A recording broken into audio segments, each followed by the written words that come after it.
नमस्कार दोस्तों, कैसे हैं आप लोग। उम्मीद करता हूं कि सभी लोग स्वस्थ होंगे और मस्त होंगे। स्वागत करता हूं आपका गौतम सीटेट क्लासेस में। तो चलिए मित्रों, आज की क्लास की बात करते हैं। देखिए, आज का जो वीडियो है बहुत ही ज़्यादा इन्फॉर्मेटिव वीडियो है उन बच्चों के लिए जिन्होंने बीएड किया हुआ है। देखिए, अभी तक का सिस्टम क्या था कि जो बीएड वाले हैं, जिन लोगों ने बीएड की डिग्री की हुई है, वो टीजीटी एंड पीजीटी इन दो पोस्ट के लिए अप्लाई कर सकते थे। पीजीटी अगर उन्होंने एमए भी किया हुआ है, यानी कि पोस्ट ग्रेजुएशन है, तो पीजीटी के लिए अप्लाई कर सकते थे। सिंपल ग्रेजुएशन और आपने बीएड किया हुआ तो आप टीजीटी के लिए अप्लाई कर सकते थे। लेकिन अब खुशखबरी वाली बात ये है कि आप प्राइमरी टीचर के लिए, प्राइमरी अध्यापक के लिए पीआरटी के लिए भी आवेदन कर सकते हैं। अब ऐसा क्यों हुआ, कैसे हुआ, क्या जो चीज़ें थी, इन सभी बातों पर हम डिस्कस करेंगे अभी। और जो दिल्ली का गैजेट है, जो राजपत्र है, इसमें इस नोटिफिकेशन को पब्लिकली भी इशू कर दिया है, तो उसके बारे में बात करेंगे। आपको पूरा मैं नोटिफिकेशन दिखा दूंगा, तो आप लोग वीडियो में अंत तक बने रहें। आपके लिए बहुत ही ज़्यादा महत्वपूर्ण वीडियो होने वाला है ये। और मित्रों, अगर आपको मेरी बताई हुई चीज़ें, मेरी जो मैं क्लासेस देता हूँ यूट्यूब पर, अगर पसंद आती हैं, आपको कोई भी फ़ायदा होता है, तो please Gautam CTET classes channel को सब्सक्राइब जरूर करें। अगर आपको सीटेट क्लियर करना है तो इससे बढ़िया कोई चैनल नहीं है, मैं दावे के साथ कह सकता हूँ। अगर आप मेरे संगत में आ गए तो 100% आपका सीटेट क्लियर हो जाएगा। और टीचिंग से जुड़ी हुई बहुत सारी इन्फॉर्मेशंस और बहुत सारे वीडियोज़ आपको यहाँ पे मिलते रहेंगे। तो ये बहुत ही काम का चैनल है, आप इसको सब्सक्राइब कर सकते हैं।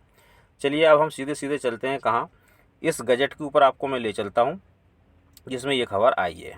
तो मित्रों, ये दिल्ली राजपत्र यानी कि दिल्ली गैजेट जिसमें ये खबर आई है, ये मैंने आपके सामने निकाल लिया है। अब इसको हम समझने की कोशिश करते हैं। देखिए दोस्तों, ये जो पब्लिश हुआ था, ये आपका 4 मार्च को हुआ था। 4 मार्च शुक्रवार का दिन था, 2022 में ये पब्लिश हुआ है।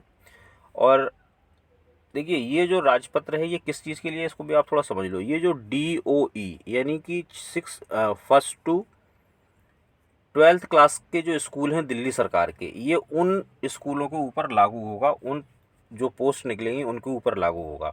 अभी एमसीडी के बारे में, इस बारे में कोई इन्फॉर्मेशन नहीं है कि क्या ये बात एमसीडी में जो वैकेंसी निकलेंगी कि बीएड वाले उसको अप्लाई कर सकते हैं प्राइमरी टीचर में, ये एमसीडी वाली वैकेंसी पर लागू होती है या नहीं होती है, ये बाद में पता चलेगा। लेकिन फ़िलहाल जो डीओई के स्कूल हैं, यानी कि जो दिल्ली सरकार के स्कूल हैं, जहाँ फर्स्ट से लेकर 12th क्लास तक की क्लासेस लगती हैं और जिसमें फर्स्ट टू 5th है, इसमें बीएड वाले भी प्राइमरी टीचर के लिए अप्लाई कर सकते हैं, ऐसा इस गैजेट में बताया गया है। तो चलिए हम इसी गैजेट पे बात करते हैं, डिस्कस करते हैं, इसको थोड़ा देख लेते हैं। देखिए, पहले तो जो ये अधिसूचना है, ये हिंदी में है, तो हिंदी को हम नहीं पढ़ेंगे, क्योंकि हिंदी में एक तो शब्द ऐसे होते हैं, कई बार हमें समझ में नहीं आते, आपको भी समझ में नहीं आएंगे, मैं भी हो सकता है ना समझा पाऊँ ढंग से। तो इंग्लिश में चलते हैं, क्योंकि चीज़ें इंग्लिश में ज़्यादा अच्छी तरह से क्लियर होती है। तो इसको देख लेते हैं। पहले हिंदी में ये दिया हुआ होता है, अब इंग्लिश की बात करेंगे। चलिए यहाँ से देखते हैं।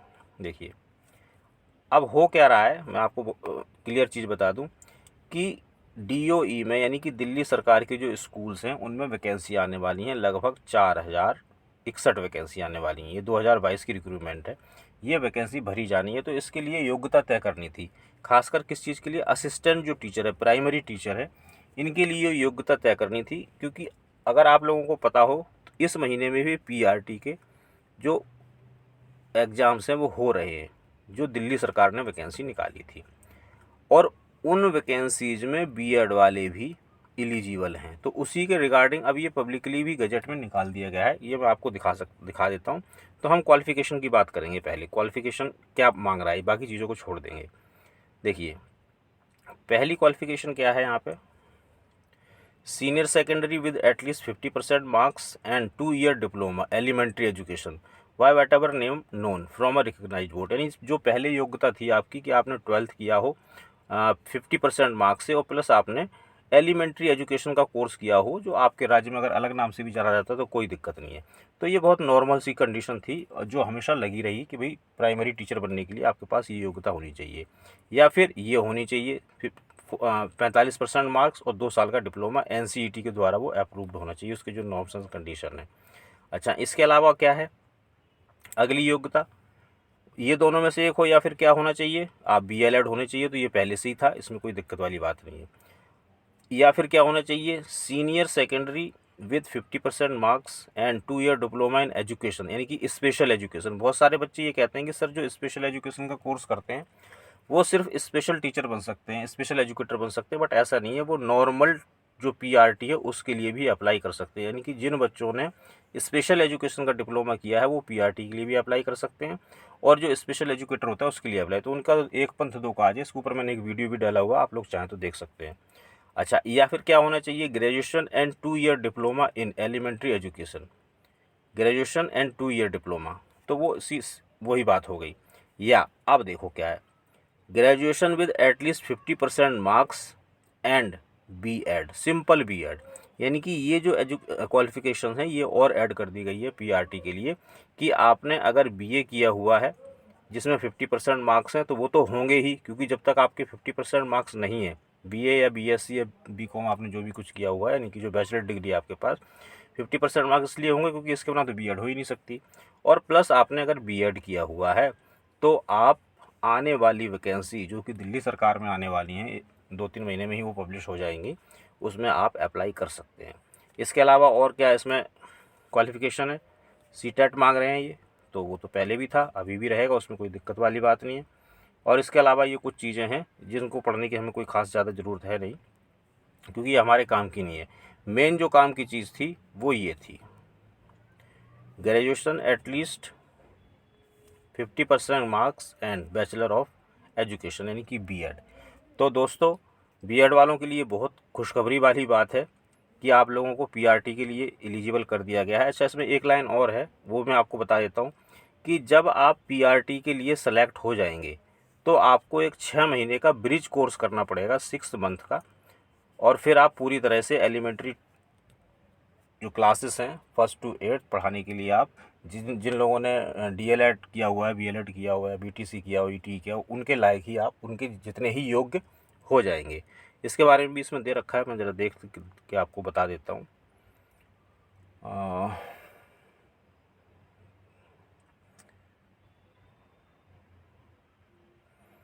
अब ये मुझे इसमें दिखाई नहीं दे रहा है फ़िलहाल, लेकिन मैंने इसको पढ़ा था उस टाइम पे। खैर, जो मैं बता रहा हूँ वो ठीक है। 10वीं क्लास एक आपको हिंदी, उर्दू, पंजाबी, इंग्लिश, इनमें से कोई लैंग्वेज ज़रूर होनी चाहिए आपके पास 10th क्लास में। और जो कैटेगरी वाले लोग हैं उनको रिलैक्सेशन मिलेगा, जैसे कि मिलता आया है। Qualification are relaxable at the discretion of the competent authority for reason to be recorded. वो सब चीज़ें चलो बात की, उसको ज़्यादा हमें समझना नहीं है, ये सब चीज़ें पहले भी थी। लेकिन अब जो बदलाव हुआ है, देखिए ये लिखा हुआ है, ये 6 month bridge course in elementary education, वो कब, अपॉइंटमेंट के बाद आपको करना पड़ेगा। तो 2 चीज़ें उसमें मुझे बतानी थी कि एक तो बीएड वाले पीआरटी के लिए अप्लाई कर सकते हैं, और जब आपका सिलेक्शन हो जाएगा तो आपको 6 महीने का ब्रिज कोर्स करना पड़ेगा एलिमेंट्री टीचर एजुकेशन वाला, और फिर आपकी जो बीएड है वो डीएलएड की तरह हो जाएगी। तो बहुत अच्छी बात है, बहुत खुशखबरी वाली बात है। हालांकि जिन लोगों ने डीएलएड किया उनके लिए कंपटीशन बढ़ गया है, बट कोई बात नहीं, देखो कंपटीशन का ज़माना है तो कंपटीशन को तो फेस करना पड़ेगा। तो भाई बीएड वालों को मैं यही सजेस्ट करूँगा कि आप जितनी तैयारी करनी है कर लो, क्योंकि वैकेंसी आने वाली हैं। और सितंबर, मैं आपको एग्ज़ाम बता देता हूँ, सितंबर में एग्ज़ाम होना है, सितंबर 2022 में पीआरटी के लिए। अब वैकेंसी कभी भी आए, इस बात से कोई मतलब नहीं है, आप सितंबर 2000 के हिसाब से अपनी तैयारी कीजिए और नौकरी पाइए।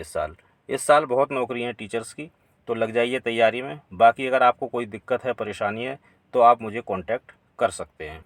और मुझे कांटेक्ट करने के लिए ये मेरा इंस्टीट्यूट का नंबर है, इस नंबर पे व्हाट्सअप के माध्यम से आप जुड़ सकते हैं। डायरेक्ट कॉल ना करें, क्योंकि थोड़ी बिजीनेस होती है, सबकी कॉल उठा नहीं पाता हूँ। हालांकि अभी फ़िलहाल तो मैंने बंद ही कर रखी है कॉल, लेकिन फिर भी चालू कर दूँगा कुछ टाइम में।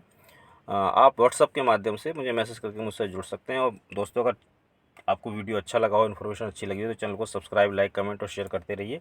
इससे आपका ही भला होगा और लोगों का भी भला होगा। तो दोस्तों, मिलेंगे अगली क्लास में, तब तक आप सभी लोग स्वस्थ रहें और मस्त रहें।